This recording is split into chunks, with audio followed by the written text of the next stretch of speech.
తెలంగాణ బీజేపీలో సినీ గ్లామర్ మరోసారి చర్చగా మారింది. తాజాగా ఈ పార్టీలో నటి ఆమని చేరారు.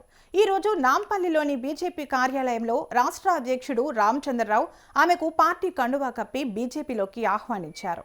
ఈ సందర్భంగా ఆమెకు పార్టీ సభ్యత్వం అందజేశారు. ఆమెకు ఉన్న అభిమాన బలం, ఆమె వ్యక్తం చేసిన అభిప్రాయాలు పార్టీకి ఉపయోగపడతాయని బీజేపీ వర్గాలు భావిస్తున్నాయి.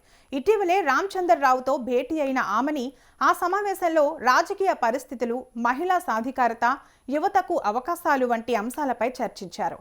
కొద్ది రోజులకే ఆమె బీజేపీలో చేరడం ఆసక్తి రేపుతోంది. ఈ నేపథ్యంలో బీజేపీ సినీ తారలను పార్టీలోకి చేర్చుకునేందుకు మళ్లీ ఆపరేషన్ ఆకర్ష్కు తెరలేపిందా అనే చర్చ జరుగుతోంది.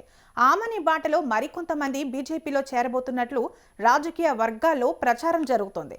బీజేపీలో చేరిన అనంతరం మీడియాతో మాట్లాడిన ఆమని ప్రధాని నరేంద్ర మోడీ నాయకత్వాన్ని ప్రశంసించారు.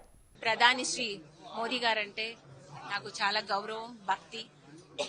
ఆయన ఒక పెద్ద శక్తి, మన దేశానికి ఒక పెద్ద శక్తి. సో అలా శక్తితో మేము కూడా ముందు నడవాలని నేను ఈ పార్టీలో జాయిన్ అయ్యాను.